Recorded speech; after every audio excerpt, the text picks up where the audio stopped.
This episode of the All About Nothing podcast is sponsored by listeners like you and Big Media LLC, encouraging you to check your voter registration. In a world where every voice counts, ensuring your registration is accurate and up to date is the simplest, most effective way to guarantee your vote is heard. Don't leave your participation to chance. Take a moment today and verify your status and stay ready for the next election by visiting theallaboutnothing.com/voter. Hey, it's Zach from What the Pod Was That and the All About Nothing podcast. And America's birthday is coming up faster than we can track. Celebrate Independence Day in style with ZJZ Designs' latest t-shirt collection on TeePublic. Introducing 3 brand new 4th of July heart designs that perfectly capture the spirit of America. These shirts feature vibrant, patriotic colors and unique heart-shaped designs that stand out at any celebration. Whether you're heading to a fireworks show, a barbecue, or just enjoying the summer sun, our 4th of July heart collection has something for everyone. Show off your love for the red, white, and blue with ZJZ Design. Visit ZJZ Design's TeePublic shop today and get ready to shine this Independence Day. Links in the show notes or visit ZJZDesigns.com and check out all the great designs. New designs come up often. ZJZDesigns.com. All right, what's up, everybody? Welcome back to the All About Nothing podcast kind of daily show. I'm your host, Barrett Gruber. You can follow me across all of social media at Barrett Gruber. If you want to participate in the show, you can chat with us on YouTube, Twitch, Facebook, Instagram, all of those places. You can find links at the top of the webpage, theallaboutnothing.com. Again, please follow and subscribe. I know I said again, I didn't mean again. Please follow and subscribe wherever it is you are hearing us. Let's see. It's Monday, right? June 1st. And I want you to know that when I woke up this morning, fully intending to have a very calm, peaceful start to the week, I took a look at the news and I figured out exactly where it is that we are. Before we get started into the chaos, though, and there is plenty of chaos to start with, real quick, shout out to our podcast, the All About Nothing podcast, episode number 308, dropped today. Sat down with O'Shawn McClendon and Shelby Spencer, who are frequent guests of the show. We had a very real, honest conversation about voting, sobriety, and activism. 3 topics that honestly belong in the same room together way more than people realize. So go ahead, check that out. There are links in the show notes as well as the description. I'm going to go ahead and remind everybody again at the end of the show so that there are no excuses. There's no reason to miss out. Now, let's talk about this country. So, okay, first, I need you to understand something.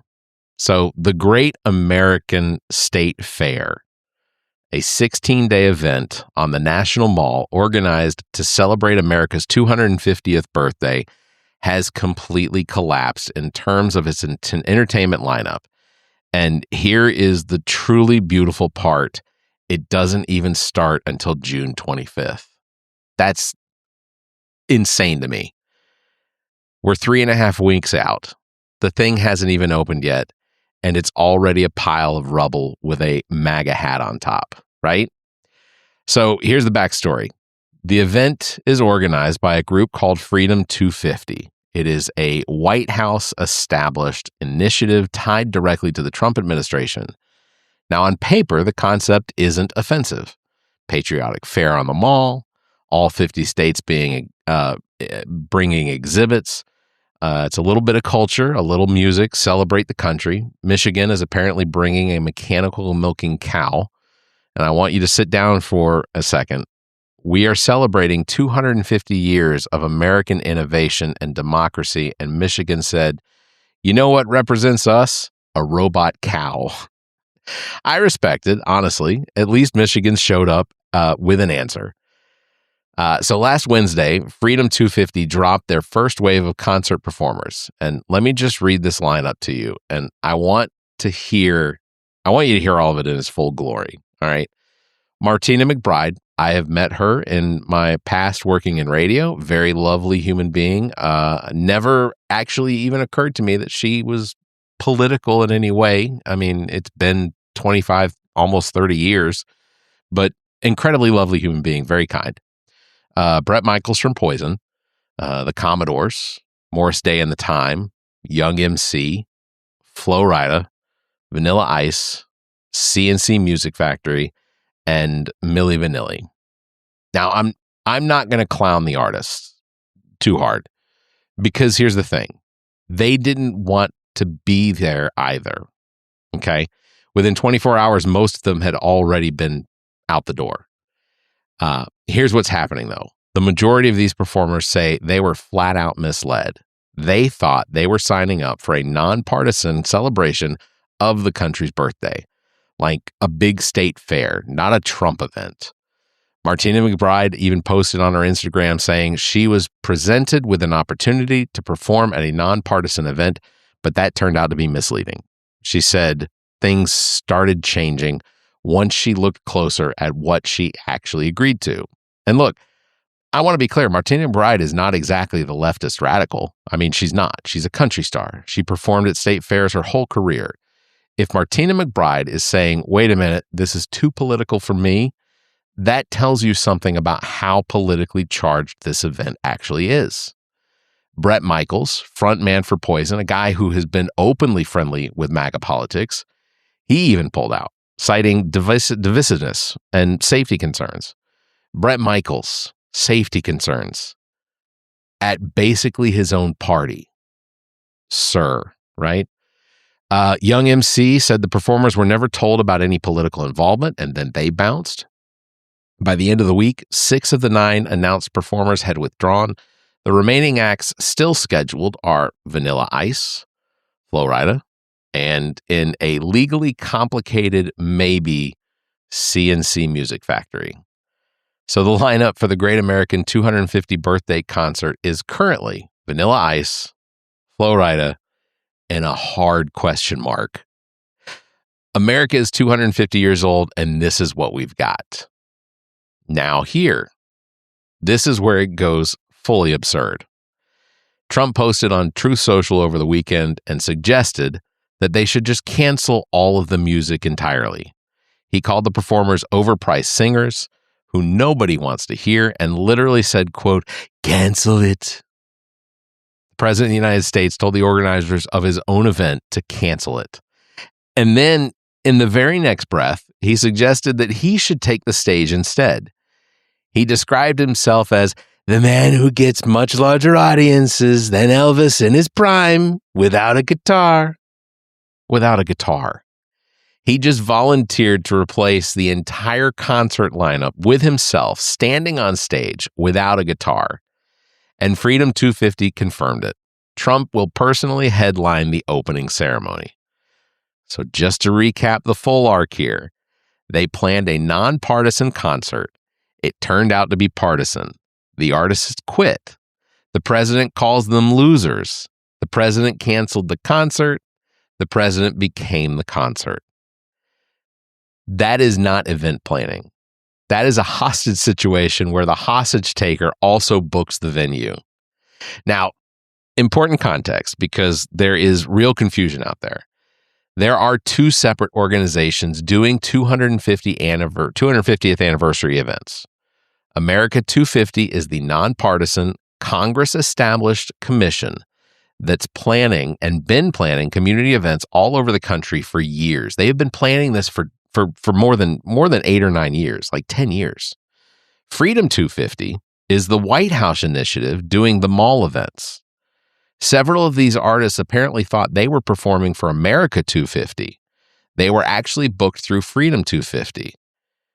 It was a bait and switch for some of them. That's the thing they burned the whole lineup down with.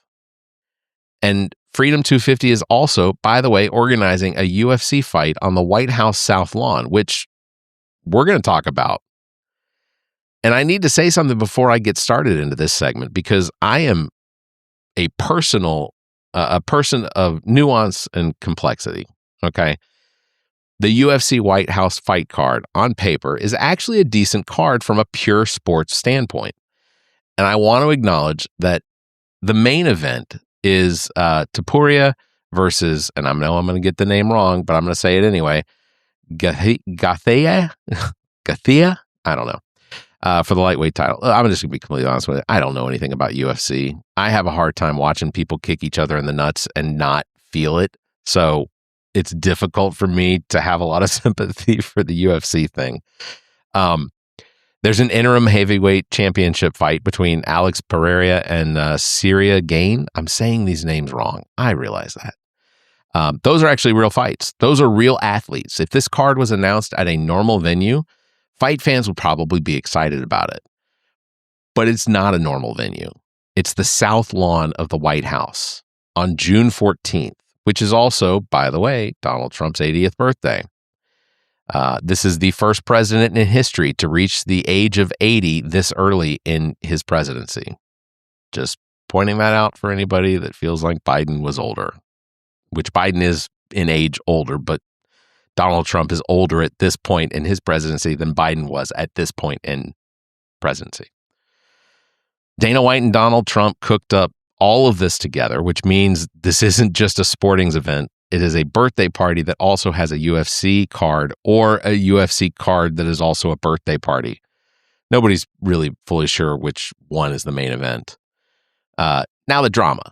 John Jones, which I know, even though I'm not really in on a lot of the UFC world, but one of the greatest fighters in the history of the sport, specifically came out of retirement because he wanted a spot on this card. He trained, he waited, he made himself available. And when Dana White announced the lineup, Jones wasn't on it. White said that Jones was never considered for the White House card, just never. Didn't even cross his mind, apparently. John Jones reported by requesting a complete release from his UFC contract. He's basically asked, let me out. Just blew the whole thing up. And honestly, I get it. You come back out of retirement for one specific thing. The one specific thing then doesn't happen. And the guy running it says you were never even a consideration. That would make anyone flip a table. Tickets-wise, there's about 4,300 people that get to actually watch it on the South Lawn. A third of those are going to be military members and their families, which, fine, that's a good thing. Another third of those are going to be White House staff and VIPs, and 200 tickets are going to be handled by the UFC directly. So if you were thinking about going, you probably weren't ever going to get to go. Also, it broke this morning that Hegseth, apparently there was a memo going around that indicates that for military members that want to go, they have to meet a certain physical threshold, which includes like weight, pant size for men, and then some fairly strict size measurements for women. So, Hegseth is going to do it. I think one of the direct comments was no fatties. So I'm not invited. Dana White, for his part, has been asked about weather concerns for an outdoor event in June in Washington, D.C., which is legitimately a concern because D.C. in June is basically a swamp with monuments. His response was legendary. He said, rain, they fight. Wind, they fight. Bugs, they fight. Humidity, they fight. The one thing that stops the show, lightning. That's it. Lightning is the one acceptable interruption. And look, I disagree with basically everything about the politics of this event, but that right there, that is probably the most fight person answer possible. The whole country is in chaos. There's a war in the Middle East. The economy is rattled, and Dana White is out here saying we are fighting through everything except a lightning strike. Got to respect the energy, even if nothing else about this makes any sense. So we're going to turn to South Carolina. I want you to come in close, pull up a chair, because the Republican gubernatorial primary is 8 days away, and this weekend delivered actual drama. First, let me set the table. We have 5 candidates in the Republican primary to replace term-limited Governor Henry McMaster's, and age-limited probably a little bit, even though there is no actual constitutional law that prevents him from. I mean, he can only be governor for 2 full terms, or he can only run for governor twice and win. So we have Attorney General Alan Wilson, Lieutenant Governor Pamela Evette, Congressman Ralph Norman, Congresswoman Nancy Mace, and State Senator Josh Kimbrell. It's 5 people. There's no clear dominant frontrunner, which means this almost certainly will go to a runoff on June 23rd between the two top vote getters. Now, the bombshell from this past Friday is that Trump endorsed Pamela Evette. This was a backroom deal, and anyone that says that it wasn't is fooling themselves, because Trump was always going to endorse Pamela Evette. He even made a deal, backroom deal. This is alleged, but there is an alleged theory that Trump was involved with the push for the South Carolina Senate to vote positively on the redistricting, and that Governor McMaster's had to call a special session. This was Trump's idea in order to get the redistricting to go through, and that he was withholding his endorsement of Pamela Evette until that occurred. McMaster's upheld his end. He called a special session. He had, the House and the Senate, try and vote, but the senators backed out of it. We were already voting. So, we had already done as voters what we needed to do. I mean, we're seeing record numbers at the polls in early voting here in South Carolina, and I'm for it. But what's great is that the Republican senators did not back up their own outgoing governor. Okay, so back to this. It's significant that Trump endorsed Pamela Evette for a lot of reasons, but mostly because of what it means for Nancy Mace. Mace has been positioning herself as the MAGA candidate in this race from the jump. She's been working to lock down Trump's support for months. She bet her whole strategy on being the person Trump would choose. And on Friday, Trump looked at the field and picked Lieutenant Governor Pamela Evette, the woman who has been sitting quietly, and I do mean quietly, been sitting quietly in second place this whole time, not generating any controversy except for the fact that she doesn't know how many districts, House seats there are in South Carolina, which seems like an easy thing to know considering you work in the building where all of those, House representatives also work.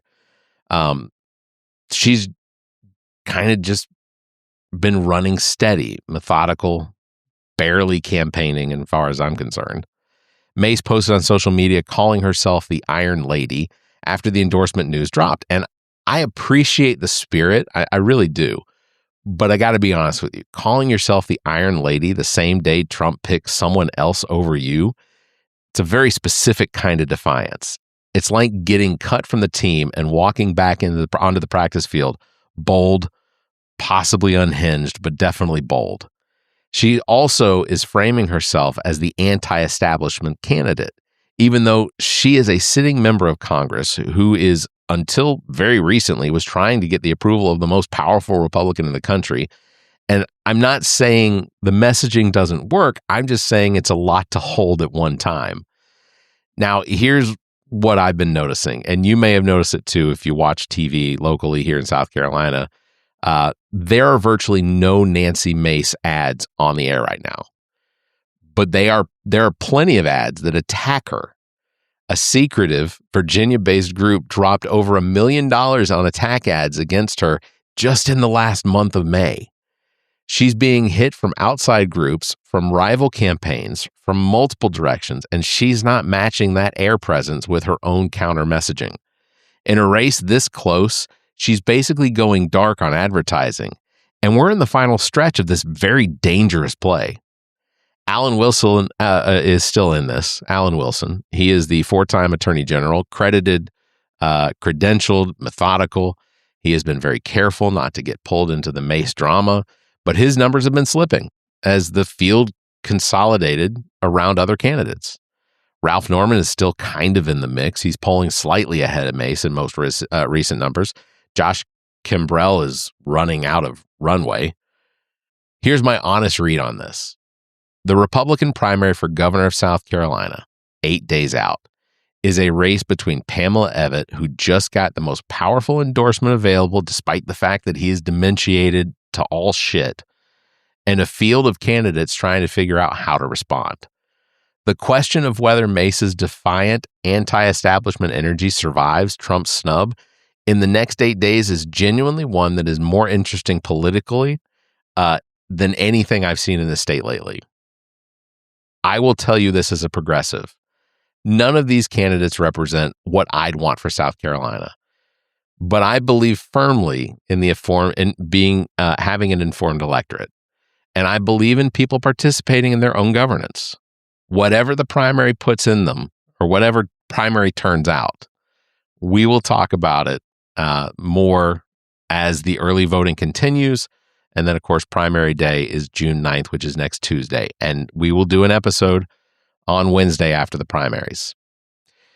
Need to shift gears here completely, because I want to talk about something that isn't getting enough attention in the regular news cycle. Probably because we've been distracted by the mechanical cows and vanilla ice cancellations. And look, I understand why. The entertainment is compelling. But this next story is genuinely one of the most consequential things happening in the world right now. The U.S.-Iran war, and yes, we should call it what it is, because on February 28th, when the United States and Israel launched surprise attacks against Iran, targeting military infrastructure, those strikes killed Iran's supreme leader, Ali Khamenei. His son has since been named successor. In response, Iran closed the Strait of Hormuz. Now, here's why it matters for you and I. Sitting wherever it is you are, not anywhere near the Persian Gulf, before this conflict, about 20% of the world's seaborne oil trade and 20% of the global liquefied natural gas moved through this strait every single month. 3,000 vessels a month. That waterway is basically a toll road for a significant chunk of the world's energy supply. When it closes, the price of everything that runs on energy, which is everything, goes up. You've already felt it at the pump. That's not a coincidence. There was a ceasefire in April, brokered by Pakistan. The U.S. and Iran had their highest level direct talks in literally 47 years. J.D. Vance met with Iran's parliament speaker in Islamabad. And think about that. We hadn't talked at that level since the Carter administration. Those talks failed. And when they failed, the U.S. launched a naval blockade of Iranian ports on April 13th. Iran then reclosed the strait. The U.S. said the closure was completely unacceptable. Iran said the blockade was a violation of the ceasefire, and here we are. Now, as of today, this is breaking as of this morning, Iran has announced through state media that they are cutting off all negotiations with the United States through intermediaries completely. No more back-channel communication. They are now threatening to fully seal the Strait of Hormuz, not just the partial restriction that's been in place, but a complete, total closure. They're also talking about activating the Bab al-Mandab Strait, another critical choke point, basically just as additional leverage. Their conditions for any de-escalations include Israel's full withdrawal from occupied areas of Lebanon and stopping attacks in Lebanon and Gaza. So the Strait of Hormuz situation is now directly tied to the Gaza and Lebanon conflicts. It's all one tangled knot. Knob? Yeah, knot. Ship traffic through the strait now is at about 5% of pre-war levels. 5%. Oil prices are still significantly elevated from where they were in January. I was paying $2.23 a gallon, and now I've filled up last week for $3.50 something. I don't know. Oil prices are still significantly elevated. The UK and France have been holding diplomatic conferences trying to find a path forward, and nobody has found it yet. And I want to say this plainly. This is not an abstract geopolitical story. This is a story about what happens when we start wars without fully thinking of what that closing off 20% of the world's oil supply does to the global stability and to working people's lives. The price you pay for gas, for groceries, for utilities, it connects directly back to all of this. And we owe it to ourselves to stay informed about what's happening, what's being done in our name, and what the real costs are. We're going to keep covering this. We have to. But we're going to turn it around a little bit, come back to South Carolina. We talked about voting on episode 308 with O'Shawn and Shelby. We laid out why it matters. Now, let me give you the nuts and bolts, because knowing why to vote is great, but knowing how and when is when actually gets ballots counted. South Carolina statewide primary is Tuesday, June 9th. That's only 8 days away. But here's the thing. You don't have to wait till January 9th. Early voting is open right now, today, and it runs through Friday, June 5th. You can walk in today and cast your ballot. Monday through Friday, 8:30 a.m. to 5 in the afternoon. Early voting centers are closed on the weekends, so just be aware of that. To find your specific location, you go to scvotes.gov. It's the South Carolina Election Commission's website. You can pull up your county. You find the nearest center. It takes 2 minutes to find. It takes less time than watching one of my videos on your phone. What you need is a valid ID, photo ID, required by law. Don't show up without it. Don't let that be the reason your vote doesn't happen. So here's something people don't always know. South Carolina does not register voters by party. You are not registered as a Democrat or a Republican. You just show up. You pick the primary and you vote. You can vote in the Republican primary or you can vote in the Democratic primary, not both. You make the choice at the poll. So if you want to weigh in on who becomes the Republican nominee for governor, you can do that. If you want to vote for the Democratic primary instead, you're right to do that. And I get asked, why vote early? And I'm going to give you 3 quick reasons. 1, life fucking happens.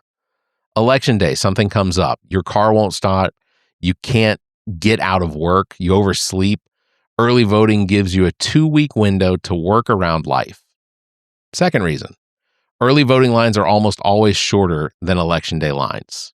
You're not competing with anyone else around you. There's no reason to put it off to the last minute. Reason 3, and this is the real one, primary turnout is low. But even in South Carolina, this primary, this early voting primary, they're seeing record numbers that they haven't seen.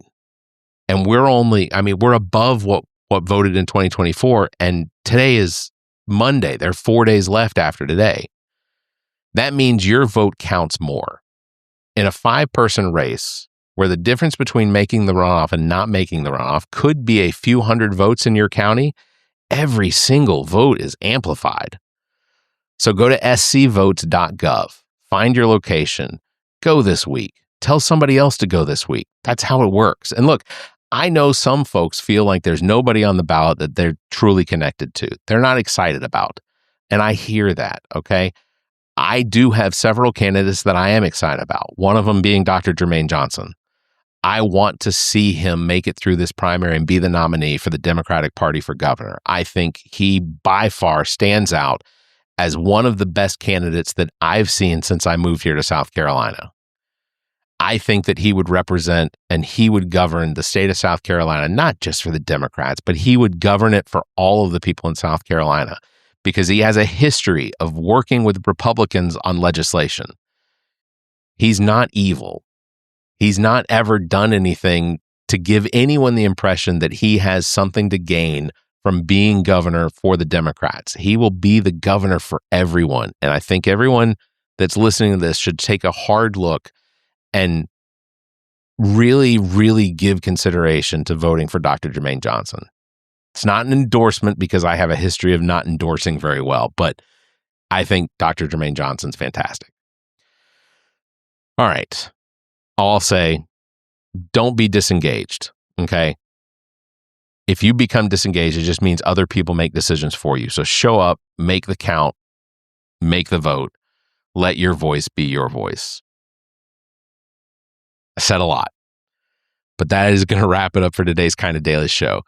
Let me give you a quick rundown of everything we covered. The Great American State Fair is falling apart 3 weeks before it even opens. 6 of 9 of the performers have quit. Trump canceled the concert, and then Trump became the concert. Freedom 250 is not the same thing as American 250. Please recognize and know the difference. The USC White House fight card on June 14th is actually a solid card from a sports standpoint, but John Jones got disrespected, requested his release, and Dana White is prepared to fight through everything except lightning. South Carolina governor's race just got rocked by Trump Trump's endorsement of Pamela Evitt, leaving Nancy Mace to call herself the Iron Lady while running out of cover on the ad front. And we are 8 days away from that primary. Iran has cut negotiations off with the United States and is threatening to fully seal the Strait of Hormuz. This is serious. This is affecting your wallet, so stay informed on that. And early voting in South Carolina is open now through Friday. scvotes.gov. Photo ID, Monday through Friday, 8:30 to 5. Go vote.